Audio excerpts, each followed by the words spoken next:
Hello, everyone. Welcome.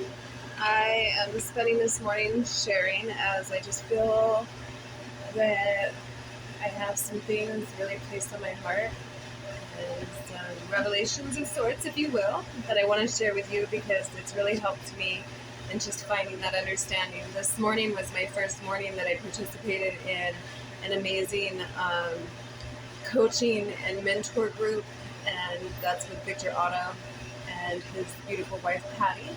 And I'm so thankful to be at this point in my journey where I find so much peace and contentment in knowing that I'm right where I need to be. Woo! I almost knocked down the little table. Sorry about that, guys.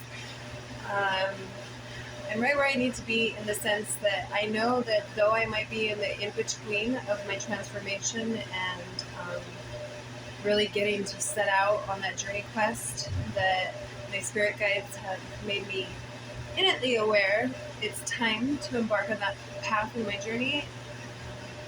I know that this is the footsteps leading up to just big, amazing, epic things coming in the future. As many of you know, I've discussed talking about how excited I am to really just be hitting the ground running with transferring one of the first books that I wrote, Locked Up, Sobered Up, and Spiritually Grounded. I wrote that while I was in jail, and I mentioned impact moments, and I believe that it is during those impact moments that profound changes take place in our life. And imagining particles colliding and crashing together and them falling where they may, with really not understanding exactly what kind of changes and ripple effect that's going to have on our life, but knowing that it's definitely going to have that impact and that ripple effect of change. Change is something that in the past I've struggled with a lot, but I find myself really just embracing the change, and even the unawareness or, not being sure exactly what the next chapter holds, but definitely setting those intentions. And that was one of the things that Victor talked about in his lesson today. And that was to really spend time, practicing the power of manifestation. And he had us do a little exercise or homework, if you will, where you wrote down a paragraph starting with, I am so grateful. And he told us to really just visualize what it is that we see in our future that's going to make us happy and fulfilled. And so I want to share with you guys what I wrote. I am so grateful for the sunshine basking light on my sun-kissed skin as I sit around my soul tribe on the beach by my beach house with the horses all put away for the day. The horses, part of the spirit tribe who helps in the healing process. After my retreat of sacred sexual healing through tantric rituals and really just celebrating wounded souls, finding the healing and healing others, as we all are aware of fifth dimensional bliss, peace, and tranquility, and new earth. And for me, just even reading that to you guys, it really just gives me chills and fills my heart with a sense of just complete joy and happiness. And I do believe in the power of manifestation, and I think it's important to have that visualization. And so I encourage you guys all to take time and really just go within and ask yourself what it is that you want in your future. How could you picture yourself most happy? And I encourage you to write that paragraph starting with, I am so grateful. And really not only visualize it, but speak it into existence in your mind, your heart, and your soul. And it's interesting because, I felt such an upliftment and really just a higher energy after the class that I opened up my book, Joy Notes. It's a 90-day kind of, I don't remember what they're called. It's kind of just like a reflection journal of sorts, but with prompts. And it's by Dawn Kaiser. And today's topic is about contagious contentment.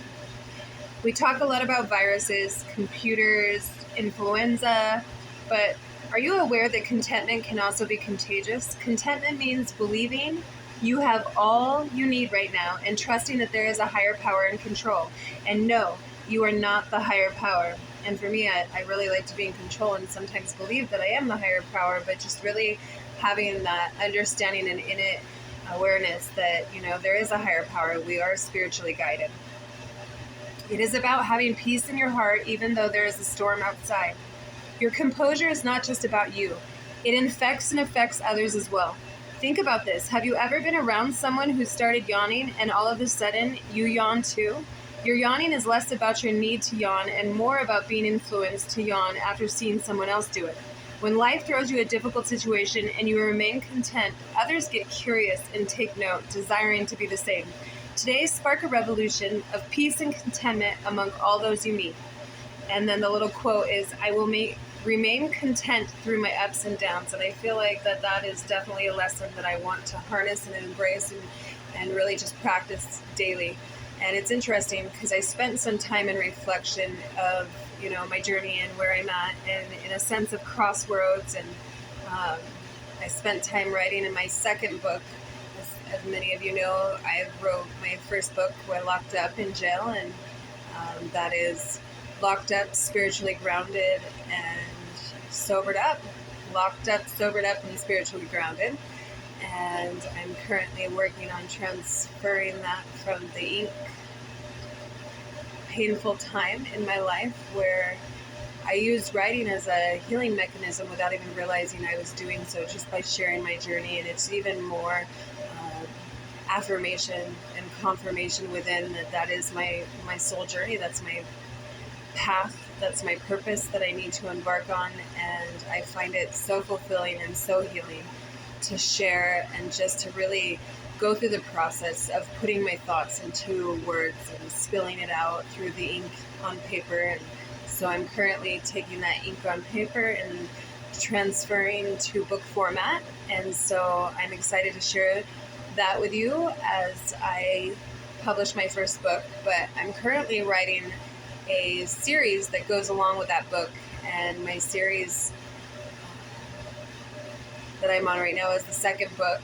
And it's about being set free through the path of recovery and healing. And so for me, I find often that my spirit guides will speak to me through affirmations of synchronicity and numerology. But this time it was through an experience. It was quite a profound moment in my journey. And that was a few days ago. The first day of the Chiron retrograde, I decided to journey out on a very impulsive, I'm going to go for a hike. And I went up a mountain at the location that I'm at right now. And I was on a mission to find this creek called Aspen Creek up this mountain. And I got to the trailhead and realized I better hike this 0.69 miles fast because the sun is going down and I really wanted to catch the sunset overlooking, the mountain, and hopefully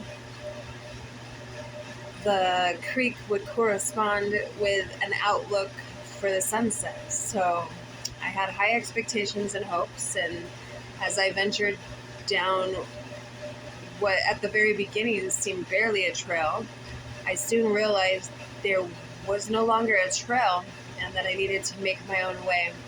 And so, as I often do, I wanted to take the quickest, most fast way, which was just directly up the incline of the mountain. I quickly found myself exhausted and very discontent with my choice of shoes as I was wearing flip-flops.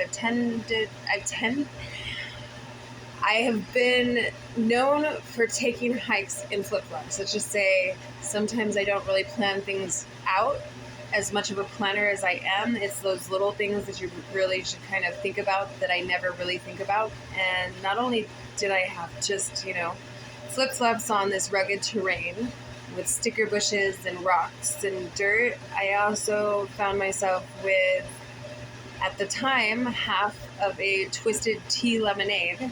And so I'm panting and sweating, and I'm thinking to myself, I better be less on a scale tomorrow, but still at a point in the hike where I was determined to reach the destination point that I had set out to do. And as I continued the steep incline hike, I found myself realizing the sun was going down much faster than I had predicted. And at that point in my journey, I realized I really need to step it into gear, because it's going to be a miracle if I can make it to where I want to go and then back down. And a more level-headed, thought-out person might definitely at that point have just turned around and said, I'll try it again another day. But I'm very stubborn, and when I set out to do something, I find myself very determined to do so, even at the cost of whatever it may be at the time. And so I was determined to, at that point, reach this rock formation up above that was sure to, at the very minimum in my mind, help me find that creek, give me a beautiful view of the sunset, and hopefully help me locate the trail that I was sure that I must have missed, because there was no way people would make this hike in the terrain that I was, going up. And so the further up I went, the more exhausted I became, and the more dark it grew.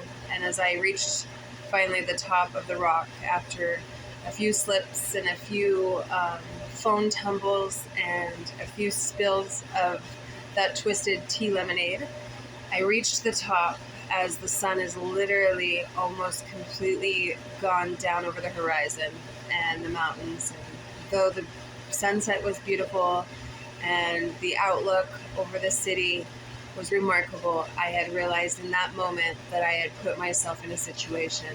And at 36% battery level for my phone, I began to really be filled with that sense of fear and that instinct of survival kicking in, where I reached out to a few different people and couldn't reach anybody, and finally reached my mother, who probably is the biggest warrior that I know.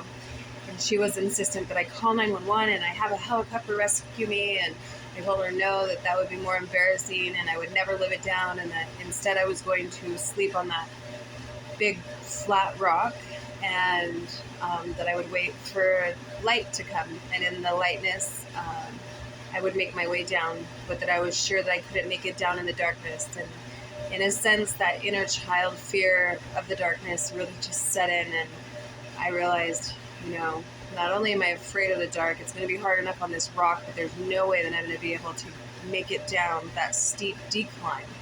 And so I sat there for a little bit and watched spiders crawl across the rock, and in the distance I started to hear a rattle. And as a girl who's grown up around snakes, I realized, that snake definitely sounds like a rattlesnake. And often one can mistake other things for a rattlesnake, but a true rattlesnake, can never be mistaken the sound. And one of the ways to test that is knowing the closer you get, the louder that warning sign from that rattlesnake is going to be.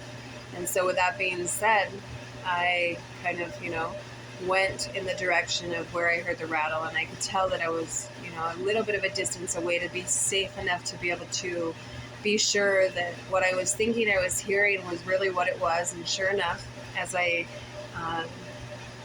stepped a few feet only in the direction of where the sound was coming from, the rattle got way louder. And I knew in that moment, you're in a situation, Cheyenne, now not only are you facing the fear of darkness, but you're facing the fear of the snake.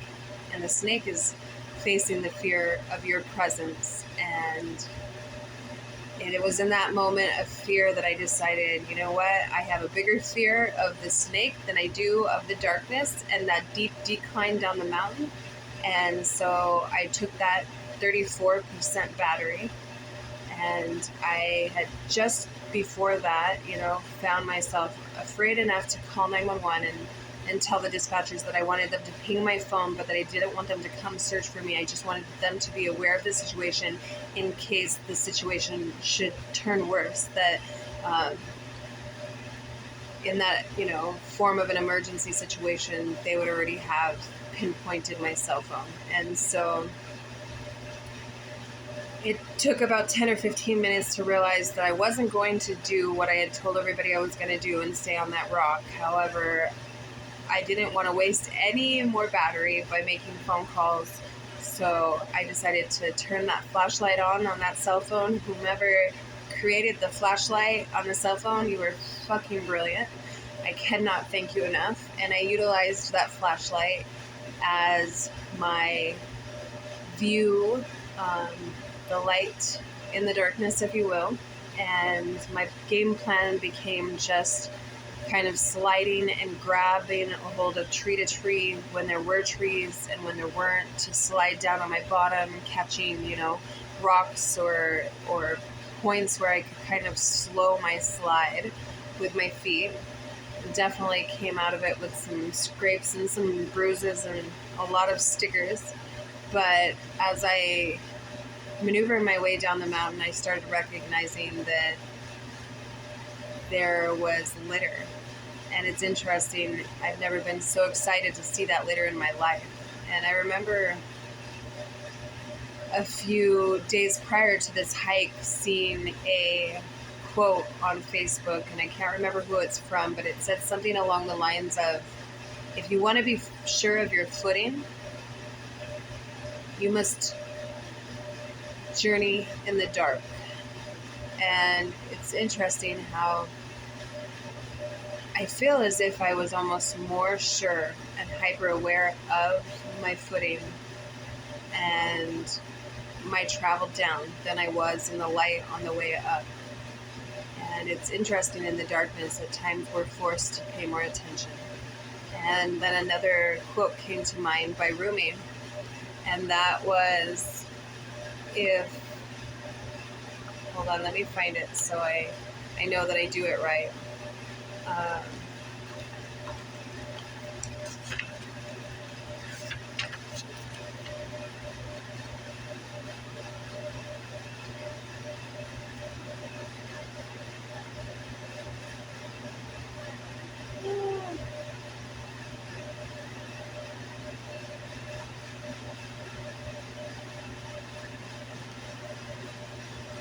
Oh no, this is like part of one of the most moving parts, so I really want to be able to find it.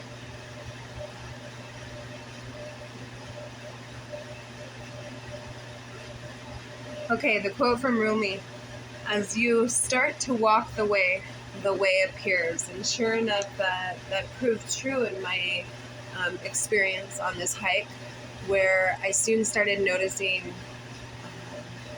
trash and litter, and honestly, I've never been so excited to see it in my life as I had honestly, much to my surprise, traveled down that steep decline to realize that I had stumbled onto my path by accident, and that path just so happened to be in a switchback and down like a washed out area. However, I knew just that affirmation of knowing that, there's enough litter here to say that this is where people have gone up and potentially came down.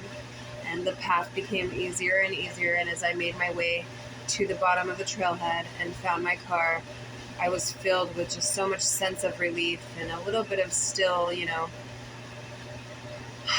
embarrassment and frustration that I put myself in that situation. However, I felt empowered by facing my fear of the darkness and finding my path. And I find that, in order for us to truly be able to enjoy and embrace the light, we must too know the darkness. And I'm a firm believer and bear testimony in the fact that it is in those dark times, it is in that darkness that we often are presented with the most growth.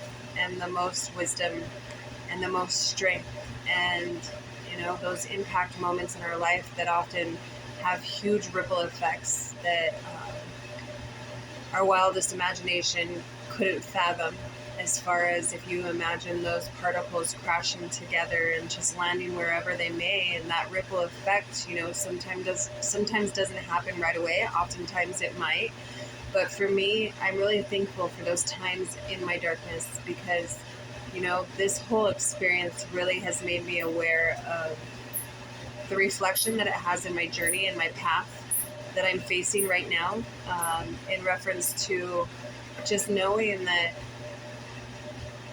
in the environment that I was in, I was faced with not only danger, but the fear of